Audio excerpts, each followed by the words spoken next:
Welcome back, fiber friends, to episode 5 of the Wool to Gold podcast. I can't believe it's already episode 5. This week we are going to be talking about all of the equipment that you might want to procure besides a spinning wheel when it comes to spinning yarn. So you might be really caught up in picking out a spinning wheel already, which is a wonderful place to be. Maybe you just started drop spindling. All of these things, you're wondering, is there more equipment that I need or that I should be getting depending on the kinds of yarns I want to be making, the kinds of processing I want to be doing? The answer is, of course, absolutely. There's always more things, unfortunately. And today I'm going to show you some of my things, some of the things that I use to make yarn. Some of them are kind of self-explanatory, and some of them are going to be totally new words that you had no idea existed if you are new to the world of yarn and the world of making yarn.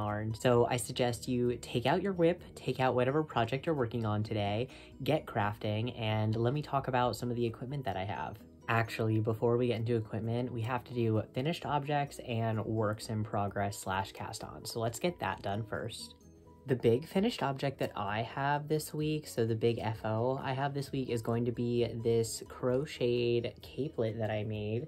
So if you've been following along, you know I've been making this for a while. It has a lot of my favorite skeins of yarn in it, and unfortunately, despite doing a swatch beforehand, it just didn't work up the way I thought it would, and it ended up being really, really big. So we threw it in the dryer and shrunk it down to essentially exactly the perfect size. So I really nailed it with this crochet to felt project, especially considering it was not originally supposed to be a crochet to felt project. And I added this really wonderful deer antler button. The button is from Favor Valley Woodworking. I got this one at Fiber Space in Alexandria, Virginia. However, I do know Knitty City in New York City apparently also carries them. They don't sell online. These are some of my favorite buttons. All of my favorite wooden buttons and deer antler buttons have come from that company. They're located in Willamette, Oregon, if I'm not mistaken. And they just make a really good button and at a very, very affordable price considering the quality and the character of the button. So I'm very pleased with this finished object. This was really my only crochet project for a while, so I just have one new cast on in terms of crochet. If you follow me on TikTok, you've definitely already seen this. However, not everybody does follow me on TikTok. So for those of you who are not on TikTok, I am using a 4... And I think this is the German brand of crochet / like knitting equipment. I can't remember the name of them. They're pretty popular though. I bought that at Whls actually. I have a few of those. And then I'm using Farmer's Daughter fibers. They're pretty popular. And this is going to be Bear Gulch in their fingering weight. And I also have Moonshine in their Oh Dang alpaca base. And I am just making a really nice crochet scarf. It's this really lacy pattern. I'm just going to be doing stripes. I'm doing 10 rows, 10 rows, 10 rows. I always end up with a bunch of tails to weave in, and I hate weaving in tails, and yet I insist on doing color changes. Okay, next up is spinning whips. So first things first, for spinning whips, I have my drop spindle project. It might not look like I've made a lot of progress, but I have. I'm getting through the fiber and it's looking really, really nice. Again, this is a drop spindle from Woodchuck Fibers, and I'm planning on, I'll bring out the double whirl drop spindle later on when I show you some other spinning equipment. So a lot of the times people, when they first start spinning, especially with drop spinning, they're like, why do I need more than one drop spindle? A lot of the times the different weights of drop spindle can aid or hinder you making certain weights and types of yarn. It's just something worth keeping in mind when you get into drop spindling. You might end up with a flock of drop spindles. I'm just warning you, just like how you might end up with a flock of spinning wheels. I have 2, and I have my eyes set on more. And the details, the colorway that I'm spinning up is called Ocean. I would tell you the dyer's details, but they no longer dye fiber, so there's not really much of a point. This is the very first drop spindle skein I made. It's about 6 yards. here it is. This is the finished object. And the actual fiber is Blue Face Leicester, so BFL. And you can see this is pretty messy, but I really do think that this next one is going to be pretty neat. Next up, I have a finished Suffolk sample for my breed study that I'm doing. I'm just always doing a breed study in the background of all my other projects. I guess that's kind of an ongoing spinning whip that I have. And I am just constantly carding up and now combing up 10, 15, and 25 gram samples, depending on the type of breed, of lots of different kinds of breeds. So down breeds, I have some primitive breeds. A lot of them are from the UK.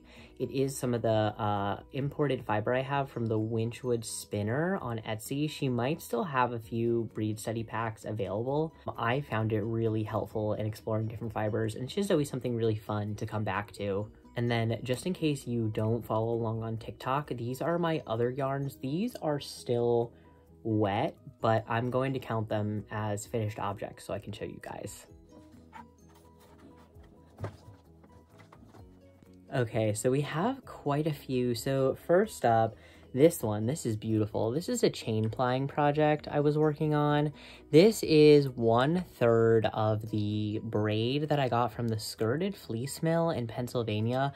Absolutely beautiful dye job. I have been raving about this fiber. It was just really beautifully prepped, really easy to spin considering it's a silk, fine wool, and yak blend. There's a lot of different staple lengths going on there, and it should have been really hard to spin, especially with some of these really intense colors. You'd expect the braid to get felted. No, these people, they knew what they were doing. Absolutely fantastic. Very excited about this one.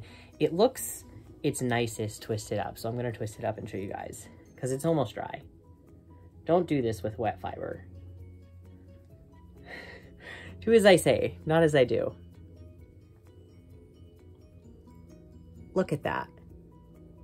Look at that. That's going to be so fun and self-striping and changing. It's going to be awesome. I'm very excited. Okay, and then next up are some larger spins. So I haven't been giving yardage for all of these, but I have all my little tags made, guys. You'll notice all of my tags to track all of these details on how many plies and how I spun them. So I mentioned it was 6 yards for the drop spin, 22 yards on the Suffolk down. This California red, this is about 4 ounces. I got this from the Spinner's Loft, and I really was shooting for, I'm going to be doing a really big 2-ply white yarn, like hand spun yarn project, and so I'm shooting for this kind of like purposefully inconsistent slubby look so that hopefully across all of the skeins, since I've been spinning them for about a year, there'll be some kind of consistency. I feel like by shooting for inconsistency, they may be consistent with one another, because I was like, if I just do a default spin, I'm going to be spinning a lot of yarn here, and if it looks like it has a green cast to it, you are correct, because I soaked this white yarn with another yarn and the dye ran. I think though when I wash this that will come out, because obviously I didn't set that dye in any way, and I really think it's worse on one side than the other. But we have a fair amount of this California red. I have a plan. I know where that's going. And then there's this Tunis wool. I chain plied this together. This was just really fun to spin, and I really liked the turquoise part. It's turquoise and brown and gold, and I have 62 yards of this. This is definitely more of like a worsted weight. Again, it's a chain ply, which means it's 3-ply. I only know where this one's gonna end up. I love it, and it was really fun to make, but I don't know what I'm gonna do with this one yet. And then the chain ply that I did of the Skirted Fleece Mill braid, that ended up being about 84 yards, if you're curious. And then I'm not gonna take the bobbin off of the wheel because that would just be a whole rigmarole. I don't want to do that. But this is the other half of the other 2/3 of that braid. So I did end up separating out the braids so that with this split complementary color scheme, I don't want my colors to end up too muddied. So I did a lot of like very controlled spinning and removal of certain colors, and that's why we had sort of a very red and orange based braid with some pops of the cooler tones, and we're basically doing the reverse with this spin, except that it's going to be a 2-ply, and I already spun up the other half on my Shack Matchless, so it really is just a matter of spinning this other like third. And I believe that this was really only a ½ pound of fiber. Yeah, I think it's only about 8 ounces, so we'll see what the end yardage ends up being. And then in terms of what I'm planning on casting on, I have no plans in terms of crochet cast-ons. Besides, I think I'm definitely going to be making a pair of mittens. I have not settled on any yarns for this pair of mittens. In terms of things I want to spin next, I really have been very tempted to get around to this Hidden Pastures alpaca silk blend. This is Hidden Pastures Luxury Fiber Farm in New Jersey. I love their roving and I love their alpaca fiber. They really do have such a beautiful product there. I absolutely love spinning so much of their stuff. That's another just like effortless, easy spin, just because the preparation is so nice, at least for me. I know alpaca can be tough for some people. This other thing that I want to really get around to spinning is, this is from Nouveau. You can find her on TikTok and Instagram, are Ashley Martineau, and I just, this is Navajo Churro, and I don't remember what the locks are, but they're another heritage breed, and I just think that this braid is so fun, and I don't really have any plans for what this yarn will end up. It's going to end up being really sherbety in its color scheme too, because of all of this white. I think it's going to be absolutely beautiful. I don't know if I'm going to do a 2-ply or a 3-ply. I don't think I'm going to leave it as singles, although I do have plans to do a singles spin with some locks coming up. So if you're interested in something like that, stay tuned. Just a reminder too, I make content here on YouTube, but I also make content on TikTok. That's definitely where I'm most popular. I also have an Instagram, so if you are interested, I'll link those below. Okay, so things besides the spinning wheel that you might need to spin yarn. So this is like kind of like Notions, but for hand spinners, if that makes any sense. So you have your knitting Notions bag, right, with things that you constantly need for knitting, or that you might need at some point for knitting. Same thing goes for spinners. We have things that I consider a necessity, or at least something that really lessens the amount of work that I need to do when it comes to spinning, because preparing fiber and hand spinning is already a lot of work. And so when you first start doing this, it doesn't seem like it's worth the investment to get a lot of these pieces of equipment. However, if you're spinning for a while and you're looking to invest, again, a little bit more money into it, these are my recommendations for things that you might want to pick up. Some of these things, again, are going to be way more like necessities. I'll talk about the ones that are definitely things that you need to have for your wheel versus things that are really just going to make your life a little bit easier. I am going to start with something that we all probably already have, which is a little pair of scissors. This is my little pair of scissors. I have a bajillion of these just hiding all around my room and in a bunch of different Notions bags. So you'll definitely need a pair when it comes to your spinning and spinning wheel. So just have one of these handy. Next up, we talked about this a little bit when we talked about different pieces of spinning wheel anatomy, and these are just going to be my ones from the Electric Eel Wheel 6, but I find that these actually fit in a lot of different orifices because, as you can see, the top and bottom each has a hook. These are orifice hooks. This helps you pull the yarn through your orifice on your flyer. I have the Lendrum flyer here just to show you. You take this little hook and you put it through here, and you know, it helps you pull the yarn through, you know, feed it through and pull it out this way so that you can start spinning with it. But depending on the size of your orifice, you are going to want to look into what hook size is going to fit your orifice. I did see some woodworkers at Rhinebeck this year that made essentially like universal orifice hooks, which was super cool. I think that's a really, really good idea. I do personally consider orifice hooks kind of a necessity since you need them to pull the yarn through the orifice, but what you make your orifice hook out of can literally just be a paper clip. I just think it's something that you should have handy as a spinner. Another absolute non-negotiable in almost all cases. So this doesn't apply if you have a drop spindle or an electric wheel. However, most spinning wheels need, at least in some capacity, spinning wheel oil. This is going to be the one that is from Paradise Fibers. I like this one because it has this nifty little cap that helps me get like this like needle nose top that helps me get into very tight places. And I've shown this off before, so I won't dwell on this, but I do like to remind people, please oil your spinning wheel and find out how often you should be oiling it and exactly where, because every spinning wheel is different. Another really simple thing that I think is worth having around, especially if you have a spinning wheel that has a cotton drive band or a cotton tension band really anywhere, is a little bit of beeswax. This is just like the cheap $5 one that you can get at Joann's, near where the safety eyes are and the leatherworking stuff is, if you're curious as to where to actually find this.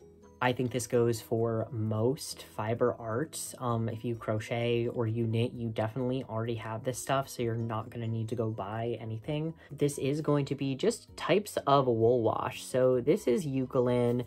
This is a little tester trial of soak, and then I also use Unicorn Power Scour for scouring my wool. You are spinning yarn, you know, these sheep are dirty, they've been outside. It's good to give this yarn, you know, a few washes before it actually ends up maybe being a garment that you wear all of the time or a gift that you give somebody else.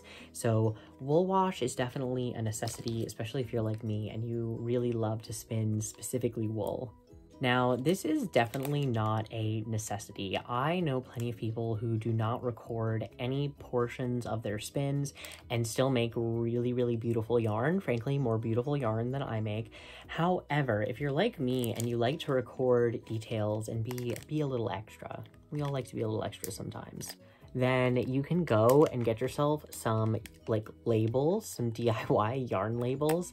And again, I just put all sorts of details on these, like the name that I'm naming the colorway or the yarn, how many plies it is. There's Z twist or S twist, my wheels it was spun on, and then I am starting to add like the year and things like that, and put down as much or as little detail as you want, and you can absolutely make your own with just some old paper scraps, so you don't necessarily need to go out and buy specific labels. These are just the labels that I use. I thought I would show you guys. I have different ones to make it fun and to motivate myself to keep making them.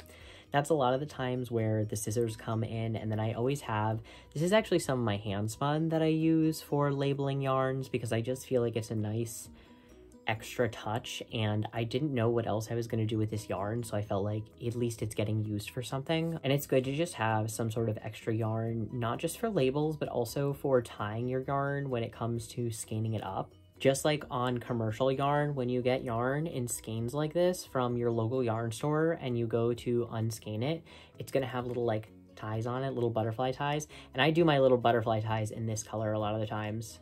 It makes it easy to see and easy to like not accidentally cut the wrong yarn, which we've all done at some point. Okay, so speaking of scanning and unscanning yarn, so you've probably been to a yarn store at some point, or maybe you've just seen photos of them online or on Instagram of yarn that instead of being in a cake or some sort of like center pull bullet, they're sometimes called, you're going to see it in this twist, this hank, this beautiful skein. Now, while these are beautiful and squishy, and I personally have come to really prefer and enjoy this skein, this twist, they can be really frustrating for beginners. My first skein of yarn like that, I didn't know that you were supposed to take it apart a special way. And so I just kind of like opened it up and started to cut and pull yarn. And if you've ever done this before, you know where this is going. I spent hours unraveling that yarn, and you know what the worst part was? It was a superwash yarn. So the project that I made with it, when I ended up blocking it out, it blocked out. Super weird, which for some reason always happens to me with superwash yarn. It never blocks the way that it is supposed to, or in the direction it is supposed to. That's not what this rant is about. Essentially, with the skein of yarn, because it's in this big loop that we make with something called a niddy-noddy, these are both examples of niddy-noddies. It makes it a little bit more difficult to take apart. So with a skein of yarn, to take it out of the skein, you generally have something like this. Now this is called a swift. It does look like a giant wooden umbrella or spider, whatever you prefer.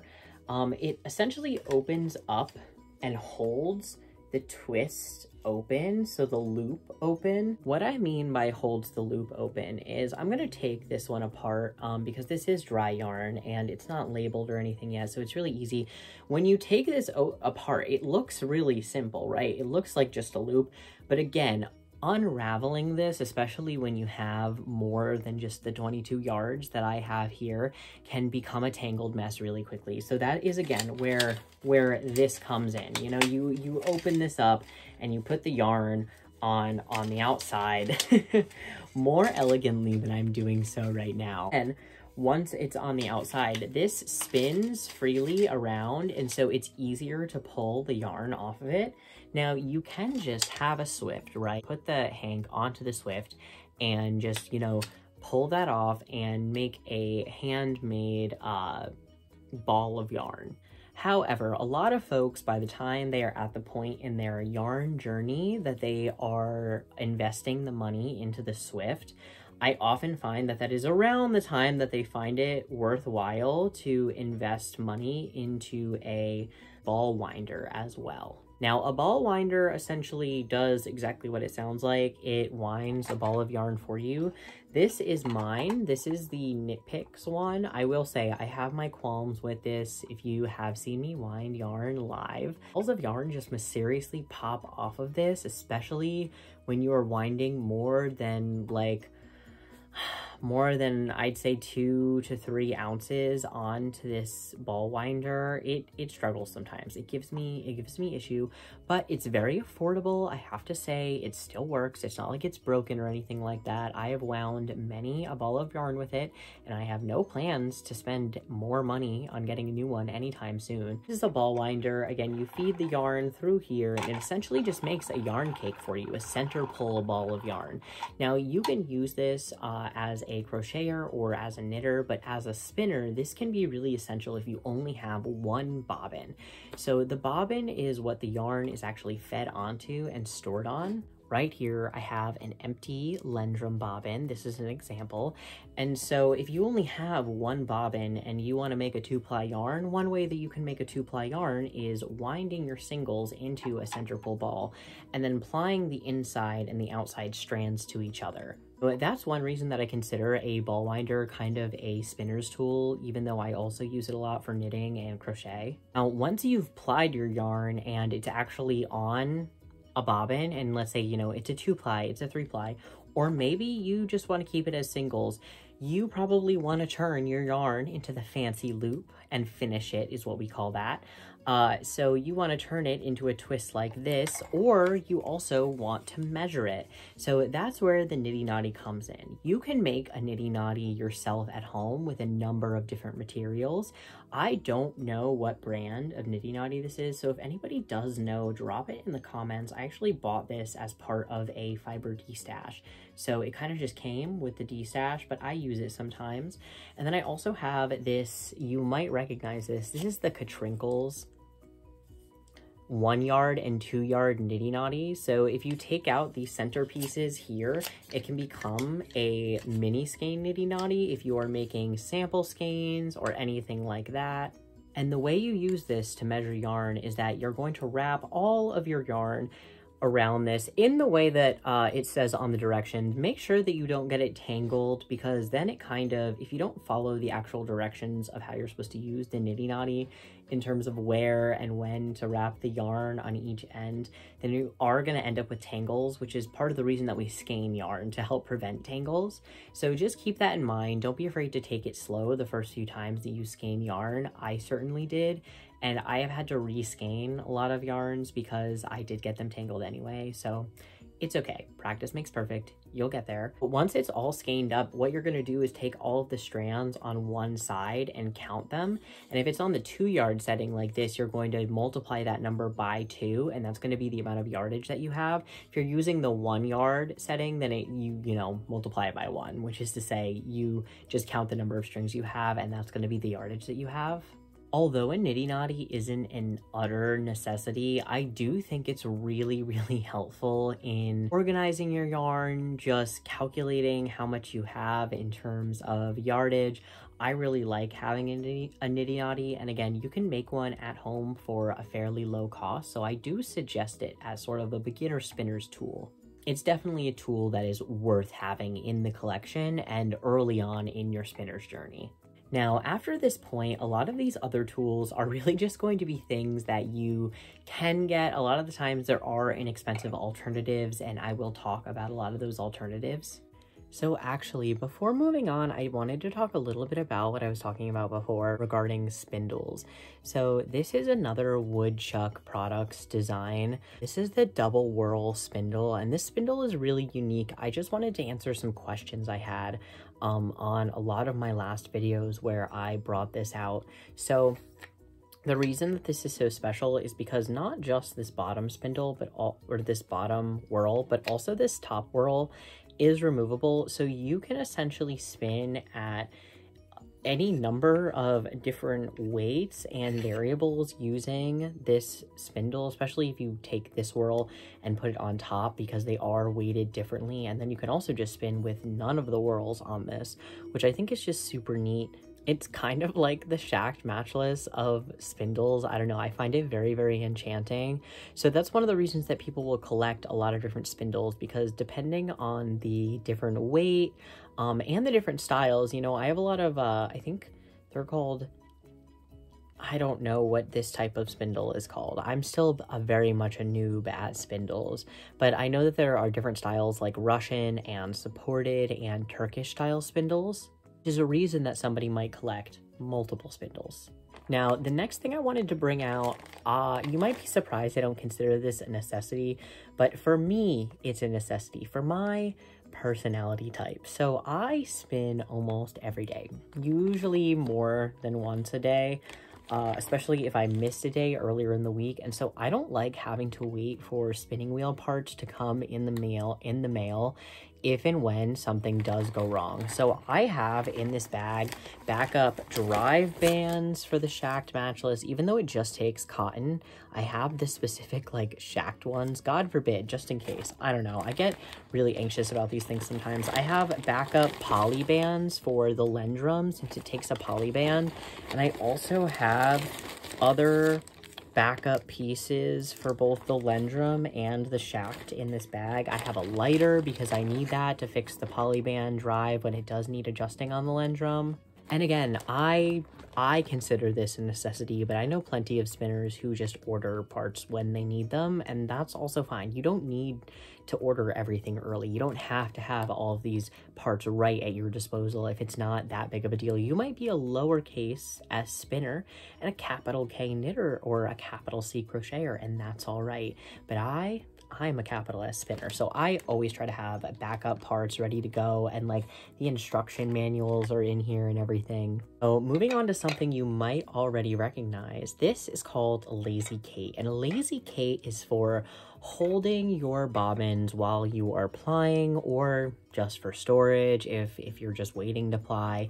Some of them have a tensioning system on them as well, since certain yarns and certain types of plying definitely are easier with a little bit of tension applied, which I don't have it set up for tension right now, but this one can be.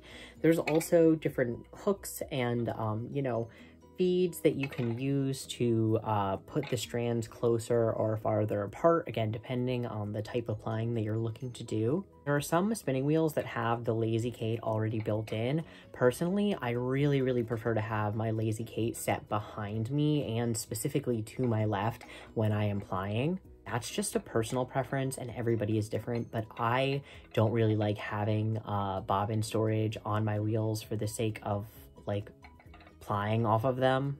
Really is just a point of personal preference. I just really prefer to ply from a Lazy Kate that is separate from the wheel and set behind me.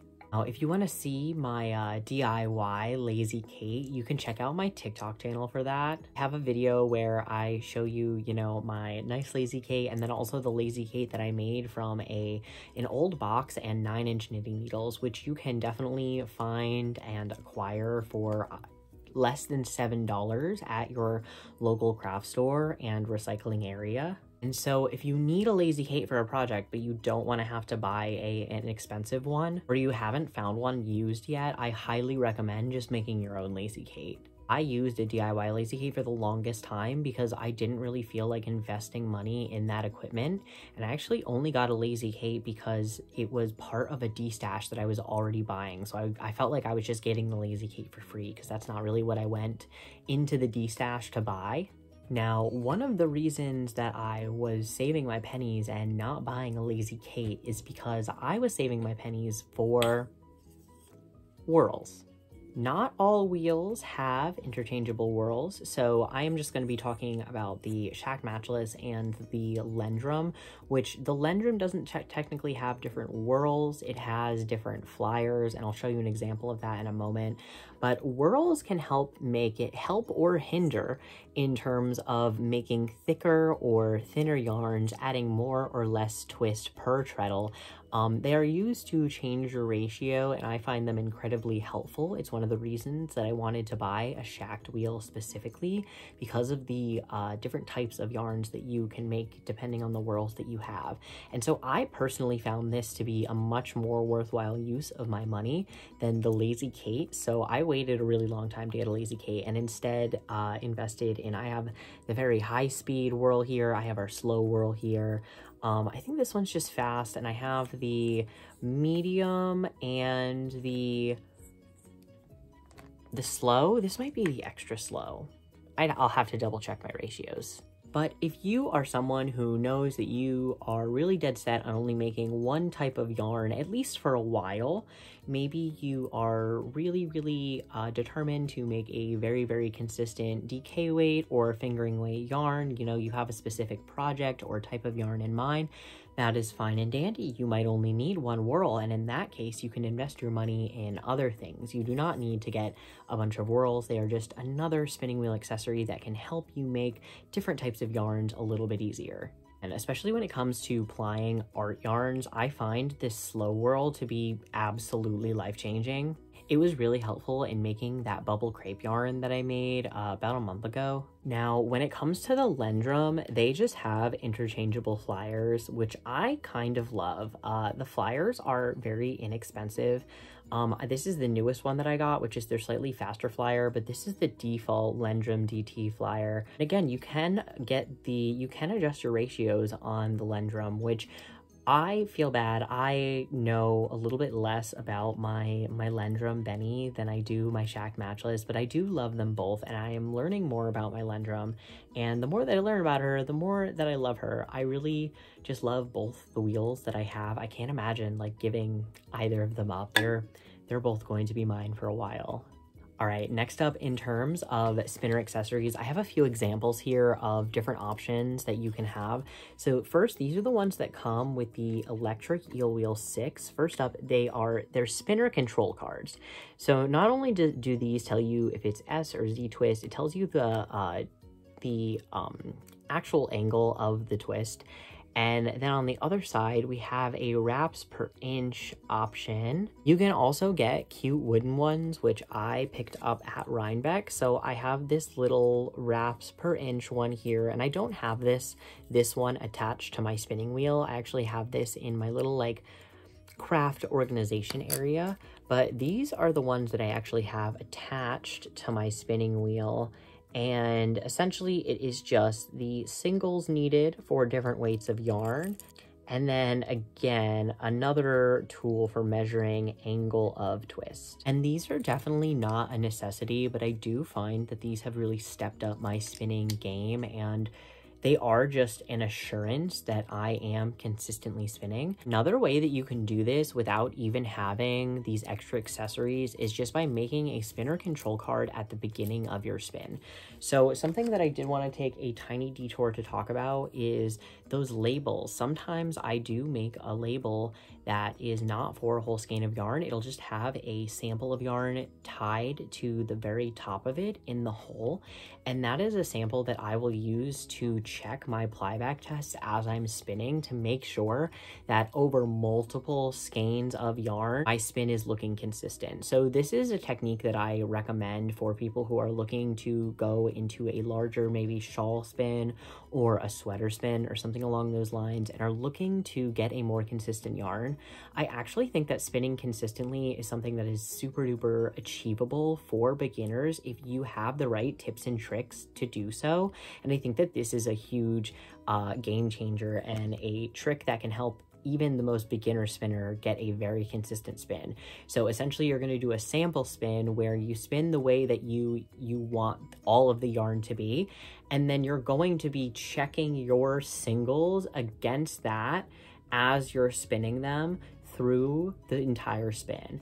I also recommend that you do not ply as you go. You should spin all of your singles and then do all of your plying, so that if you do have some singles that are ever so slightly larger in grist or ever so slightly smaller in grist, that you can ply them to singles that like match that and end up with a very uniformly weighted yarn. Now, again, that might not be your goal at all. Some people are here to just spin art yarns, and I promise I will have more textured yarn content moving forward. The bubble crepe yarn, while wonderful and a really fun exercise, did take a lot out of me. It was definitely an experimental spin that took a lot of time and energy and thought and math to get it right. It was very fun. The end product was definitely worth it. If you're brand new here or you don't follow my TikTok, I wanted to bust these out and show them. So this was my first ever bubble crepe yarn. You can see that it's not bad. I mean, I kind of got the concept, and at some points it does have that nice textured look to it. These were definitely more perfected skeins, so this one I'm very proud of. This is my like crowning glory of like beginner spins. I'm very proud of this. I think it came out so nice. The black is alpaca and the base is merino. And then I don't remember exactly what kind of crepe spin this is, but this is actually a 3-ply yarn. It's a type of crepe. I really like the way that this one came out too. But I also spin stuff like this really nice consistent 2-ply. Depends on what I'm feeling. Depends on how I'm feeling for the day, for the week, for the month. Anyway, sorry about the yarn detour. We'll get back to equipment because you'd be surprised there's plenty more. Don't worry. So next up is a diz. So you can pre-draft your fiber lots of different ways by hand, and some fibers don't really need to be pre-drafted depending on the type of spin that you're shooting for, depending on the way that you spin yarn. If you'd like to pre-draft your fiber, and I do in a lot of cases, especially when I'm using the drop spindle, I've noticed, I like to use a diz, and it is essentially it can be a lot of different materials. This one's wood. I've seen them made out of clay and stone and antler. I've seen them made out of a whole number of things. It's just something with a hole in it for you to pull fiber through. This one has a lot of different sized holes, which is why I like it. Some dizes only have 1 or 2 holes. Diz as in D-I-Z. And they can be really helpful. It took me a while to pick one up, but I have really enjoyed using this one. And this one I got from Capo Bianco Designs at Rhinebeck. Alrighty, so I'm coming back to you with this next part of the video a little bit later in the evening, so apologies. Yeah, I have this nice little ring light, so hopefully it'll do the trick in terms of lighting. So next up, I'm going to go over the kinds of equipment that you need to process raw fleece. After you scour a raw fleece that you have, you can just hand pick the locks apart, spin from that. You can also just spin from the fleece. There are people that do that. However, if you want a more traditional preparation, you can either card it with hand carders or you can comb it with hand combs. My hand carders here are going to be from Golden Fleece Carders. I am a huge fan of these carders. I just think they're nice quality for the price. They're less expensive than a lot of other well-known brands, and at least in my experience so far, these have held up really, really well. I've talked about it before on my TikTok, but I actually got the hand carders and the blending board a package together, so occasionally they go on sale at a discounted rate if you buy them together from the Golden Fleece Carders website. It also comes with the dowels to take off rollags from the blending board. And again, this is going to be the blending board. I don't remember the exact TPI that I got, but I'm gonna link it down below, like this exact blending board and the hand carders that I have if you are interested. Again, I don't have any sort of sponsorship from them. I just think they make a quality product and at a more affordable price than a lot of the other big spinning, processing, wool processing tool producers. And they're very high quality. They are handmade. It comes with this brush as well, which I don't remember exactly what this brush is called, but essentially it's to help like brush down the materials that are on the blending board. So you can use this to make bats, you can use this to blend, you can use this to make rollags, you can use a blending board to do a whole number of things, and I have really enjoyed doing so.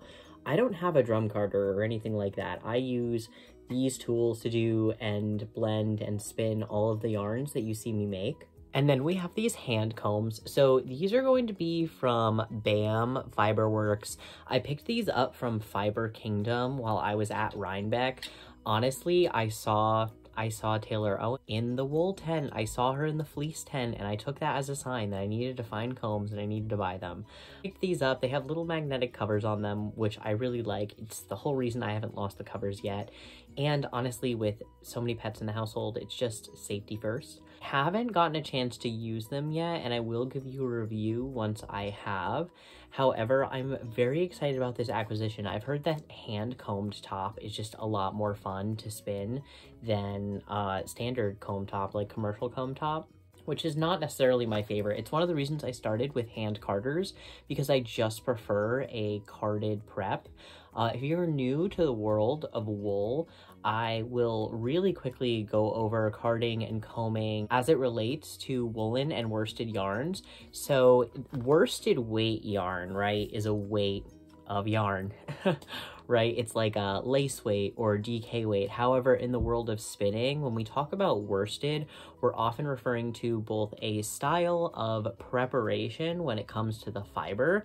So whether it was carded or whether it was combed, also refers to the drafting style as well, which I'm not going to talk about drafting style today. We're not even going to get into that subject. I'm going to save that for a whole other separate video. In terms of preparation, when you have a carded preparation, you have a woolen style preparation. So the fibers are facing different directions. There are more areas for pockets of air. You get a loftier, fluffier yarn that traps more air. It usually creates kind of a warmer, fluffier fabric.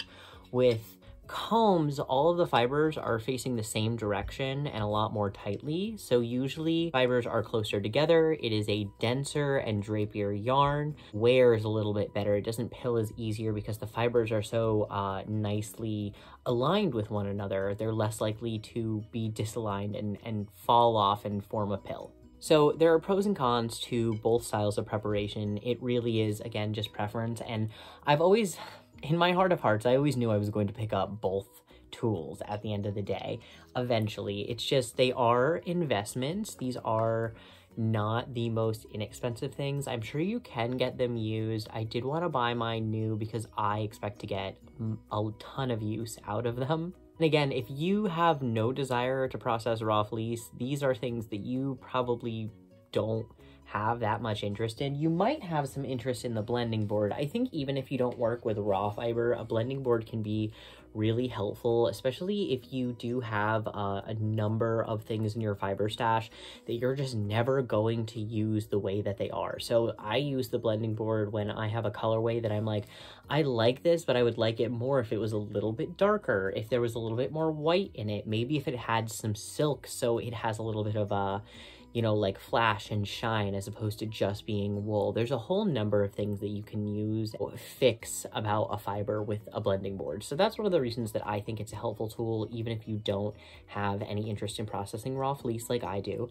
But the hand carders and the hand combs, I do think that they are get the most use from someone who's processing raw fleece. You can also blend using hand carders. Another fun thing you can do with hand carders is take all of your scraps and like fluff them up and turn them into like mini rollags and mini bats, and then spin those and get a really cool recycled yarn. I have a project like that I'm planning on doing.